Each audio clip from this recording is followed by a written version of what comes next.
আপনি জানেন কি কোকা কোলা বয়কটের ইতিহাস বেশ কয়েকবার ঘটেছে। প্রতিটি ঘটেছে আলাদা আলাদা কারণ ও প্রেক্ষাপটে। নিচে কয়েকটি উল্লেখযোগ্য উদাহরণ দেওয়া হলো।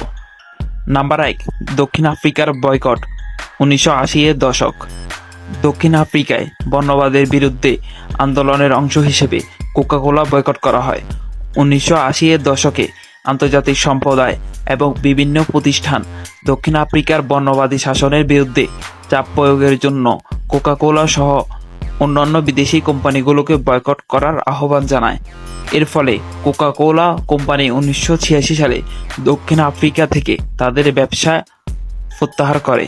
নাম্বার 2, মেক্সিকোর পরিবেশগত বয়কট 2000 এর দশক।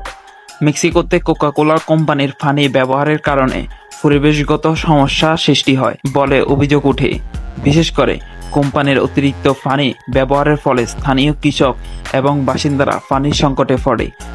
এর ফলে স্থানীয় এবং আন্তর্জাতিক পরিবেশবাদী সংগঠনগুলো কোকা কোলা বয়কটের ডাক দেয়। ভারতের কৃষক আন্দোলন 2000 এর দশক। ভারতে কোকা কোলা এবং পেপসি কোলার বিরুদ্ধে অভিযোগ উঠে যে তারা ভূগর্ভস্থ পানি অতিরিক্ত পরিমাণে ব্যবহার করে কৃষকদের পানির সংকটে ফেলেছে। এছাড়াও তাদের উৎপাদন প্রক্রিয়া থেকে উৎপন্ন বর্জ্য স্থানীয় পরিবেশ দূষিত করছে বলে অভিযোগ ওঠে। এর ফলে ভারতের বিভিন্ন স্থানে কোকা কোলা বয়কটের আন্দোলন গড়ে ওঠে। নাম্বার 4, শ্রমিক অধিকার লঙ্ঘন। কোকা কোলা কোম্পানির বিরুদ্ধে বিভিন্ন দেশে শ্রমিক অধিকার লঙ্ঘনের অভিযোগ রয়েছে। বিশেষ করে কলম্বিয়ায় কোকা কোলার বটলিং প্ল্যান্টে শ্রমিক নেতাদের এবং নিপীড়নের অভিযোগ ওঠে। এই কারণে আন্তর্জাতিকভাবে কোকা কোলা বয়কটের ডাক দেওয়া হয়েছে। নাম্বার 5, ইসরায়েল ফিলিস্তিন সংঘাত। কিছু মুসলিম প্রধান দেশ এবং ফিলিস্তিন সমর্থকরা ইসরায়েলের প্রতি মার্কিন সমর্থনের কারণে কোকা কোলা বয়কটের আহ্বান জানায়।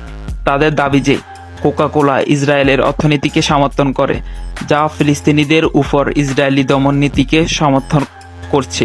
এই বয়কটগুলোর পিছনে সাধারণত ন্যায় বিচার, পরিবেশ সংরক্ষণ, মানবাধিকার এবং সামাজিক ন্যায় বিচারের দাবিগুলি প্রধান ভূমিকা পালন করে।